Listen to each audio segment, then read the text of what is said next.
Hi! నమస్తే. ఒక చిన్న మాట. స్నేక్ గార్డ్ అదేనండి పొట్లకాయ.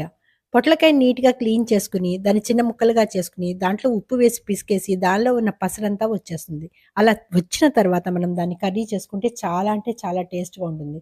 పొట్లకాయని అసలెవరు కడగకూడదండి. కడిగినట్లయితే వాటర్ ఇంకా ఎక్కువైపోయి కర్రీ ఇంకా మెత్తగా అయిపోతుందన్నమాట. అంచేత ఉప్పు వేసి పిసికినప్పుడే మనకి నీట్‌గా క్లీన్ అయిపోతుంది. దాంట్లో ఉన్న పసరంతా బయటకొచ్చేస్తుంది. ఇలా తయారు చేసుకోవడానికి నేనైతే ఫ్రైగా చేసుకుంటున్నాను. చాలా టేస్టీగా ఉంటుంది. ఏం లేదండి అలా తయారు చేసుకున్న దానికి కావాల్సిన పోపు దినుసులు వేసుకొని ఫ్రై చేసుకోవడమే. కావాలంటే కారం ఏసుకోండి. కారం వద్దనుకున్న వాళ్ళు స్కిప్ చేసుకోండి. ఎందుకంటే కమ్మగా ఉంటుంది. ఎండుమిరపకాయల కారమే సరిపోతుంది.